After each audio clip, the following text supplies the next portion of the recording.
This oral history interview recording is being made as part of a collection for the Seminole County Public Library. These interviews capture the stories and experiences of residents in the area and students and educators from the Rosenwald School located in East Altamont, Florida. Today is Friday, January 12th, 2024.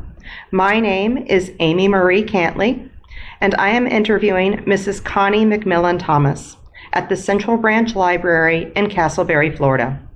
Mrs. McMillon-Thomas, do I have permission to record this interview and make it publicly accessible on the library website? Yes, you may. Do I have permission to share this recording, any transcripts created from the recording, or supplemental materials with other repositories? Yes. Thank you very much. You're welcome. First question, when and where were you born? I was born in September of 1947 in Melbourne, Florida. I was born in my grandfather's house. My mother and father at the time were living there.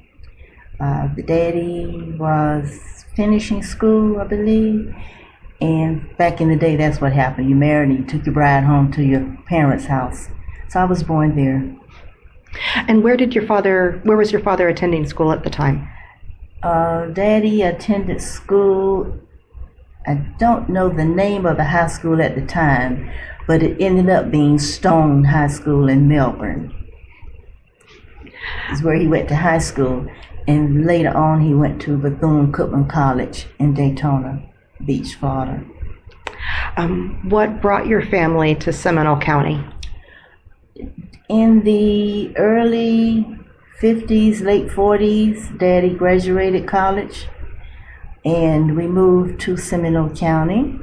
I think he had employment at that time, so we moved to Altamont Springs, and we've pretty much been here ever since. Mm-hmm.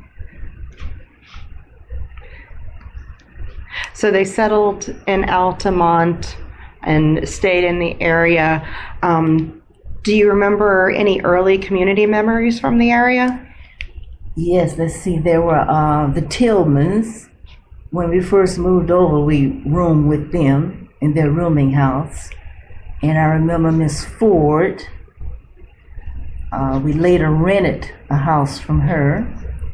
And of course there was Connie McMillon. We lived next door to him. And there was the Boldens, the Tuckers,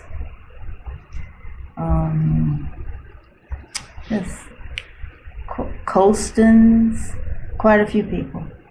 They were all pretty much like the founding fathers of Altamont. Any memories about them personally, or just that they were around in the area?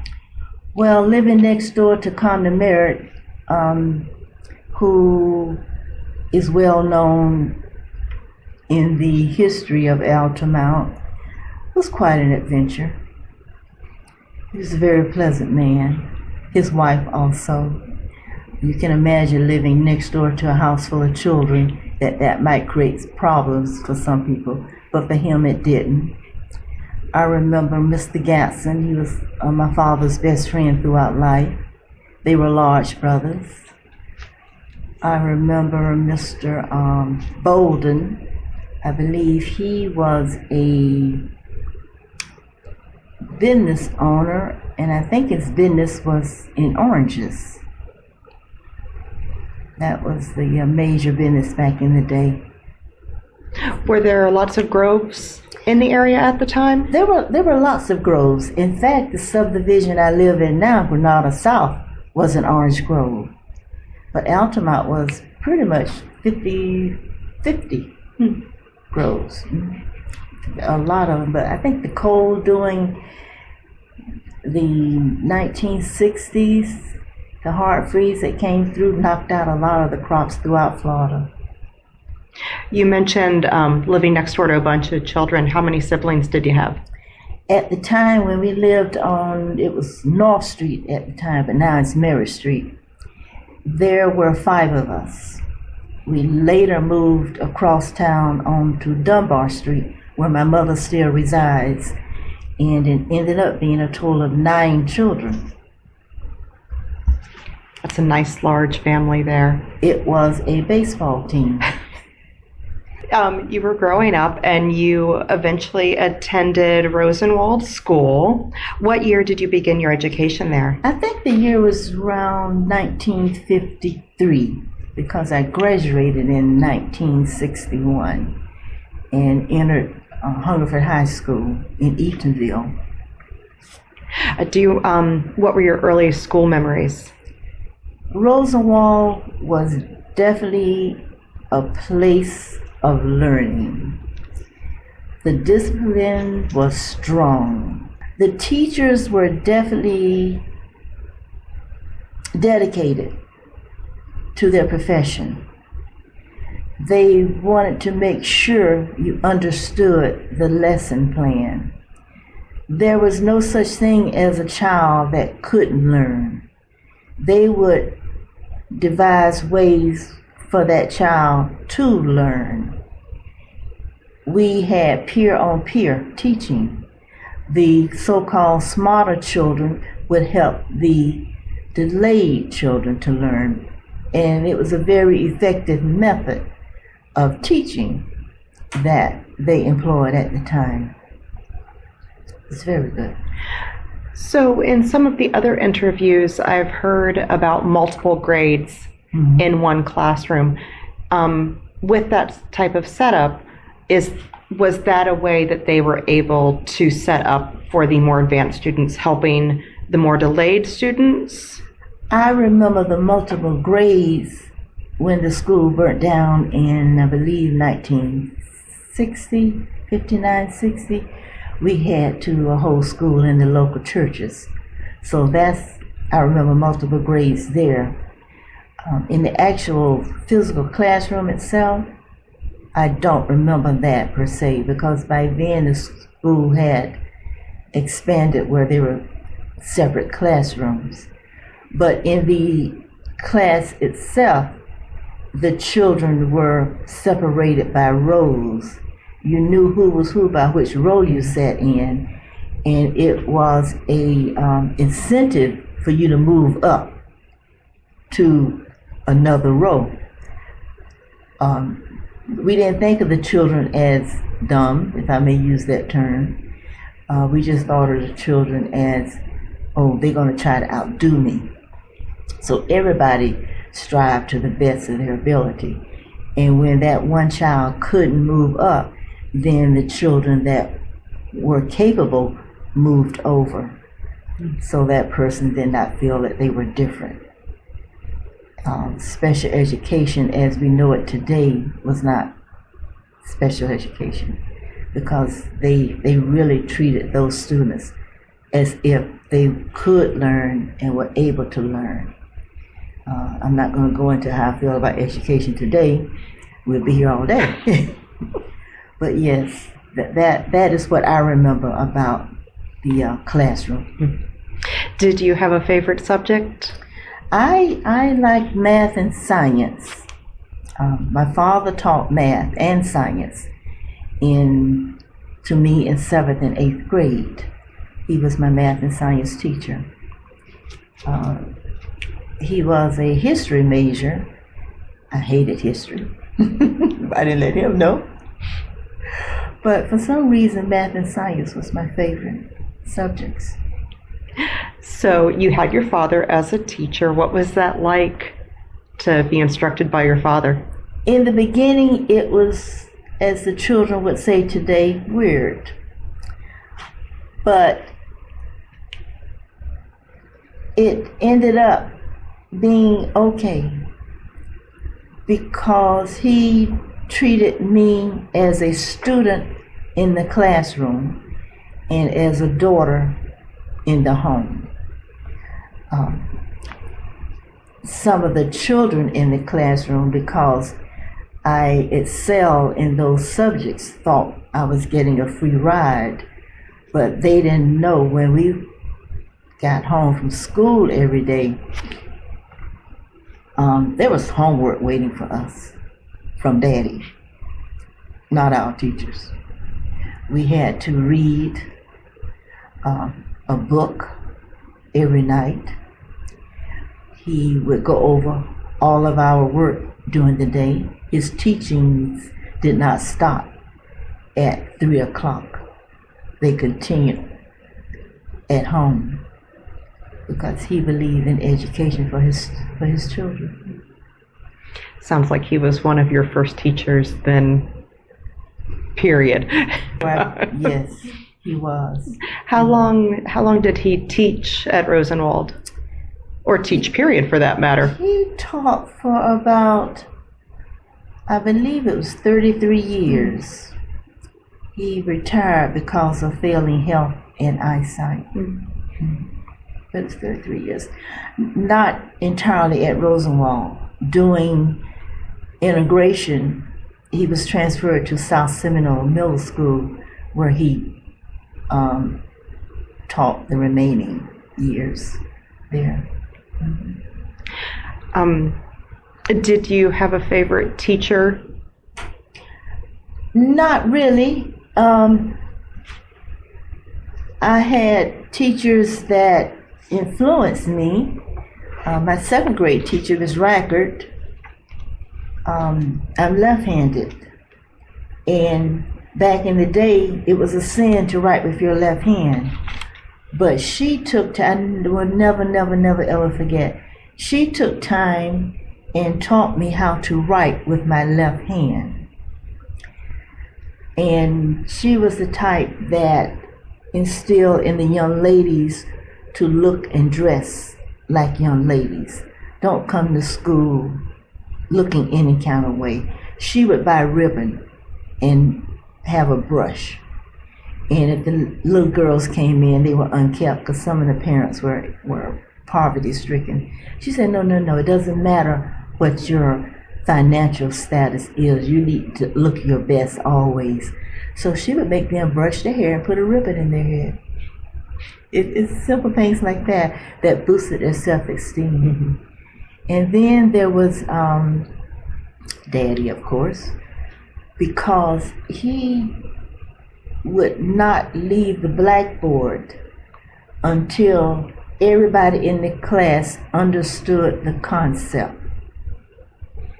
He was that kind of teacher. He would go over and over, repetition, until we all understood. And if he felt like he couldn't explain it, he would ask one of the students to explain it.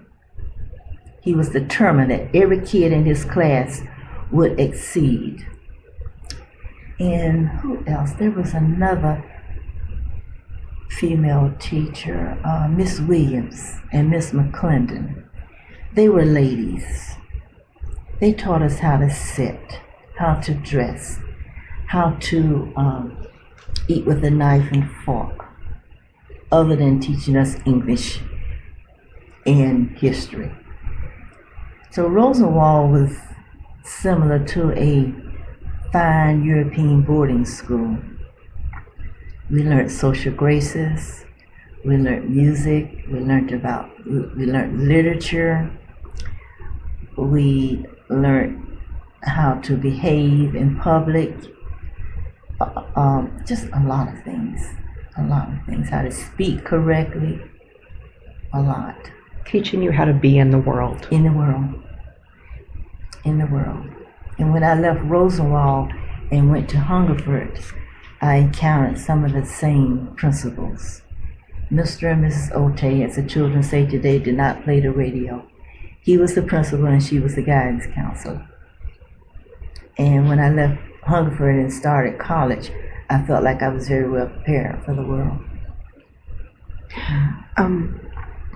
So since you've moved on to your high school experience in Hungerford, what were you involved in any extracurricular activities or clubs in either of these school environments? I was, but I can't remember. Okay. I wasn't involved in as many as I would have liked because of transportation at the time. I couldn't stay after school because my mother transported me back and forth to school every day. And that was driving over to Eatonville, correct? Driving to Eatonville. What are some of your memories from high school?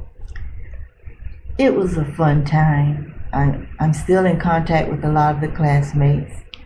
I have, even now after graduation, they seem to have appointed me as class president.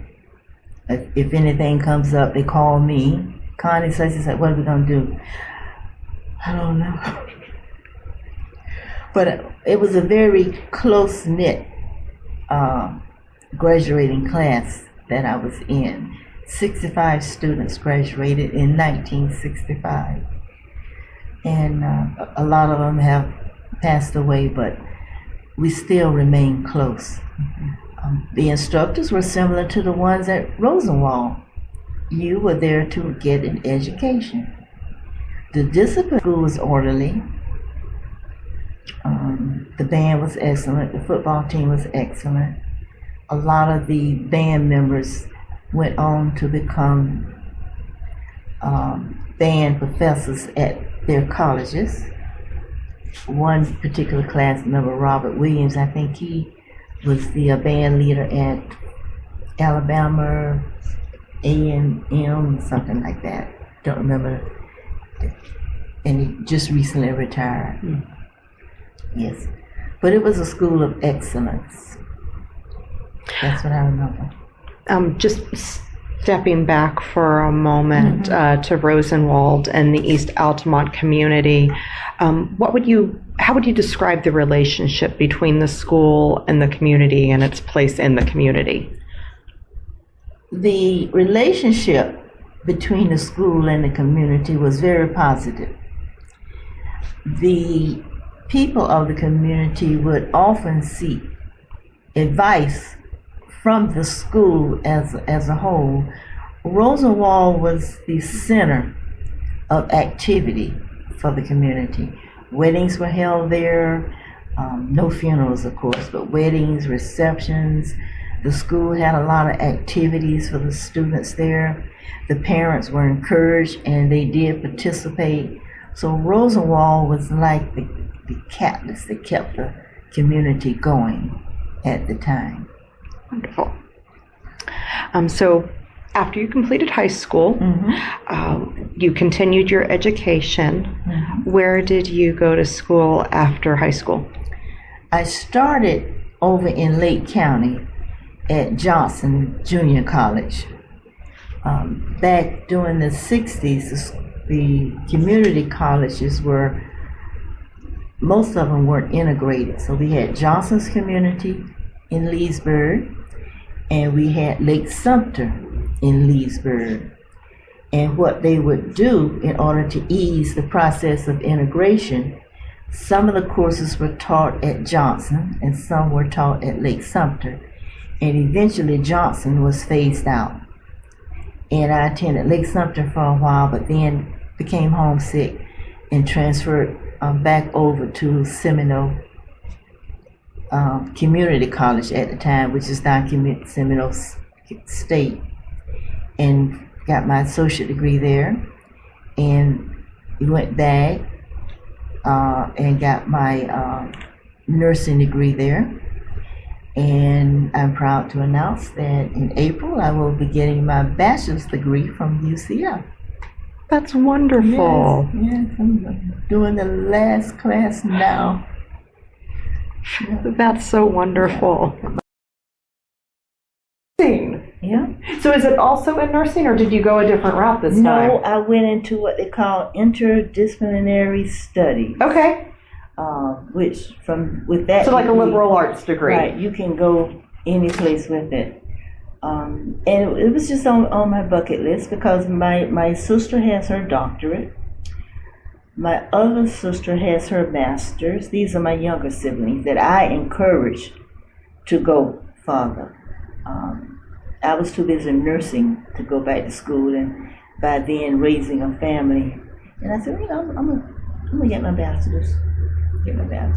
But I do a lot in the community, and a bachelor's would give me a little bit more, just having it, give me more credibility.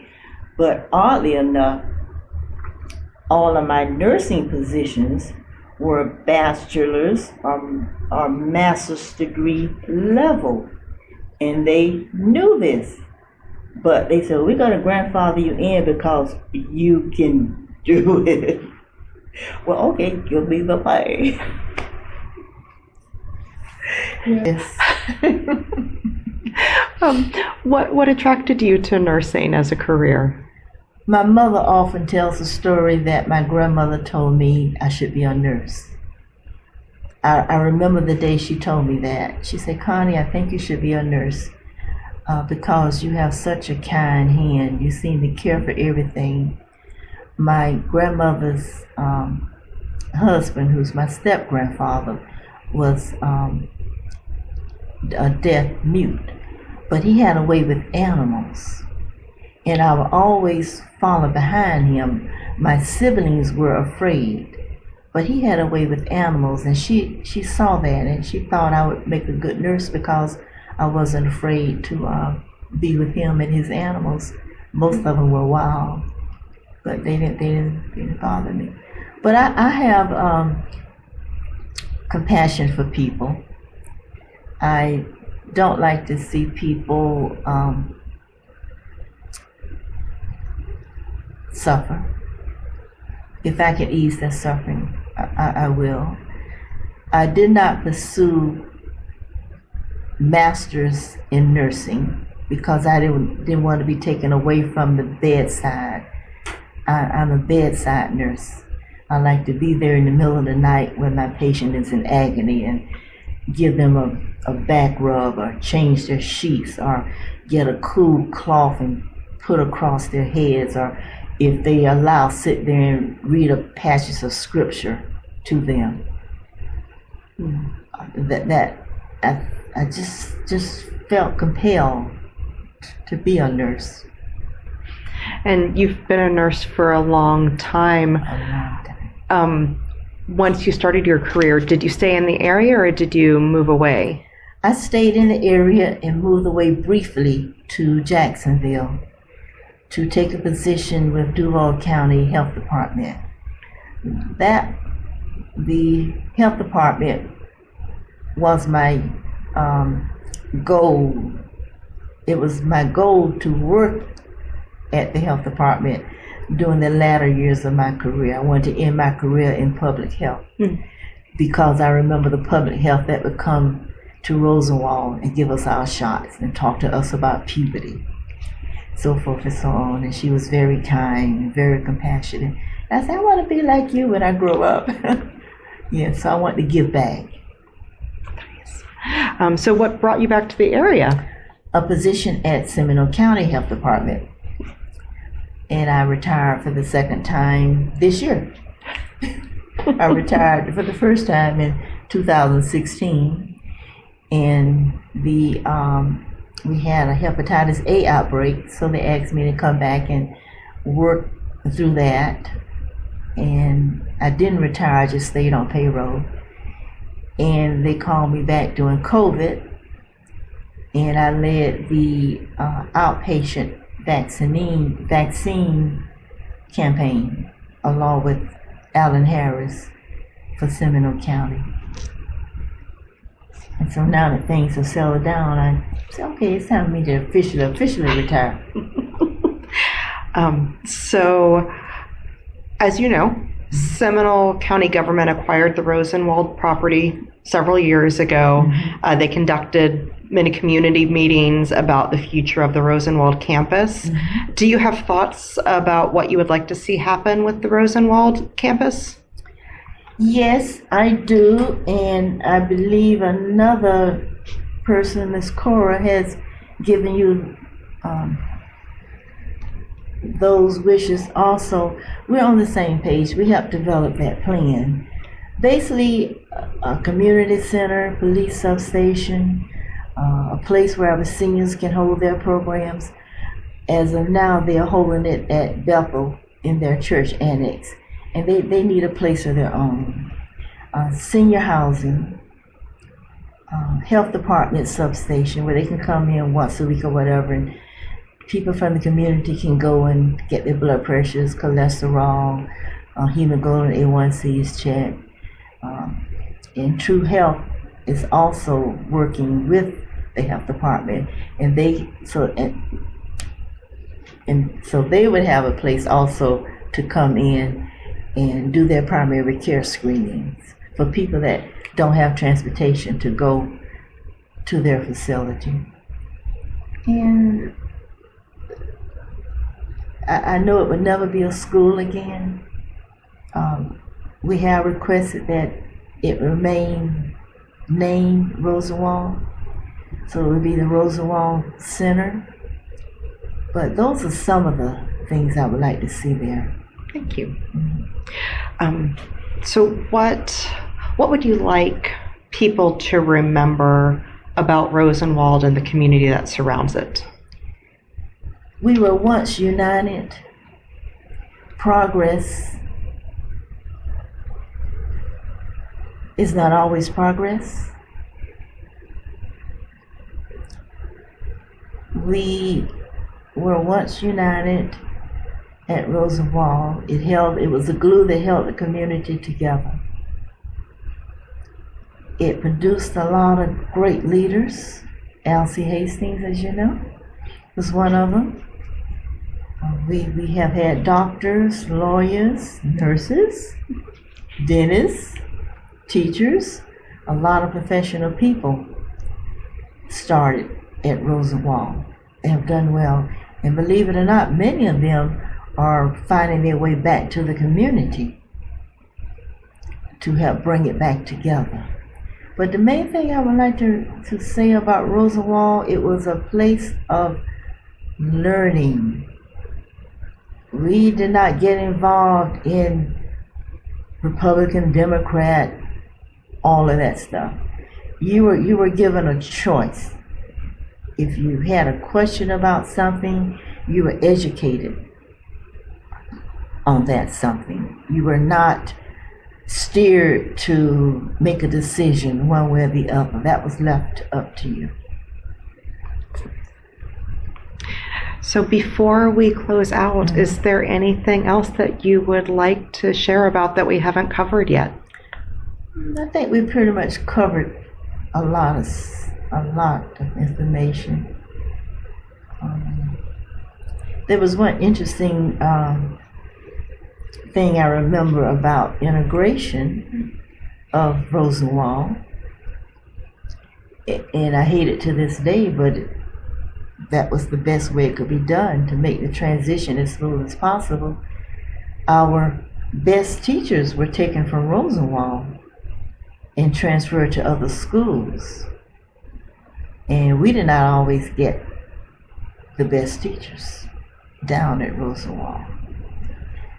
That was clearly seen, and some of the students suffered for that.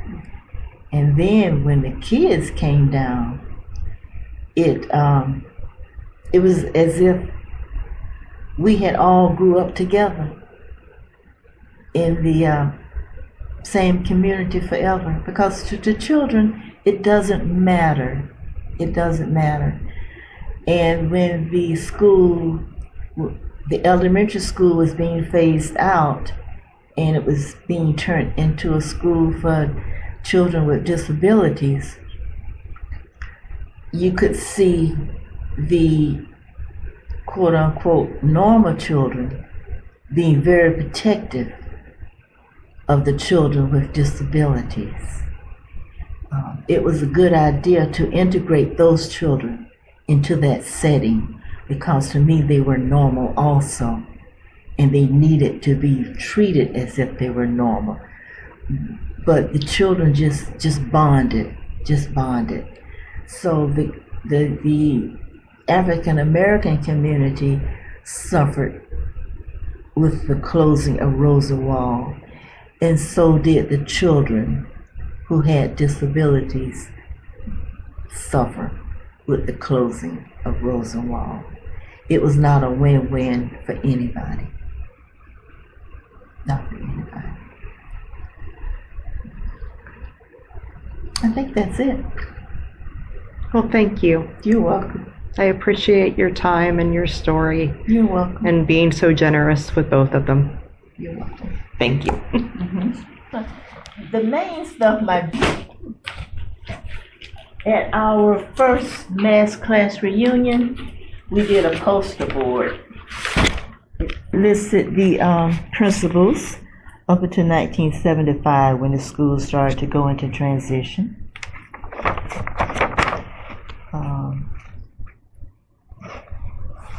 History of Rosenwald schools. I found the history of Rosenwald School in my father's writings and shared it with the community. Okay, nice. Up until then, as far as I know, they really weren't sure how the school got started. And the founder and so Julius. forth, so forth and so on. It's a school that was moved to the Rosenwald campus from Forest City. Okay. That one, if you don't mind, I can see. Your graduating class here? This was the graduating class. No, this isn't mine. We forgot to put the year here. This was my certificate from Rosenwald.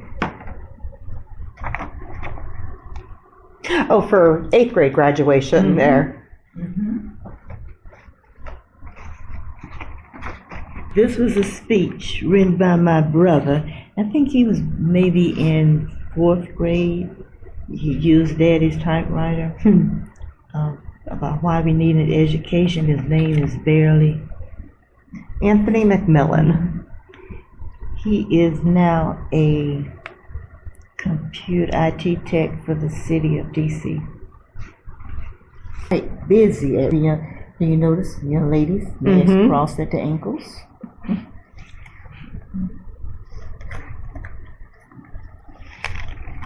That was Rosenwald. We would borrow books from other schools, and this is one that we borrowed, a math book. But I do a lot of